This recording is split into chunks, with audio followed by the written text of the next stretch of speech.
Pazartesi günü, Dışişleri Bakanlığı, Sağlık ve Tıp Endüstrisi Bakanlığı ve Türkmenistan'ın bir dizi uzman ve kolluk kuvvetlerinin temsilcileri, Afganistan'ın Faryab eyaletinin yetkili temsilcileri, özellikle Andiorkeç hekimleri ile bir araya geldi.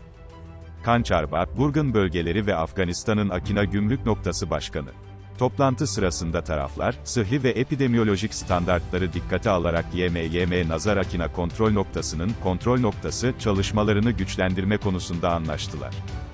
Türkmenistan Dışişleri Bakanlığı'na göre, toplantıda taraflar sınır bölgelerinde sınır, gümrük ve bitki sağlığı denetiminin uygun şekilde uygulanmasıyla ilgili mevcut işbirliği konularını tartıştılar. İnsani işbirliğinin genişletilmesi konuları da tartışıldı. Afgan tarafı, Türkmen tarafının gerekli tıbbi ekipmanı sağlama konusundaki samimi davranışından memnun kaldı. Daha önce Türkmenistan'ın Türkmen-Afgan sınırındaki kontrol noktalarının sorunsuz çalışmasını ve mevcut sözleşmeler uyarınca Afganistan'a elektrik tedarikini sağlamaya devam ettiği bildirilmişti.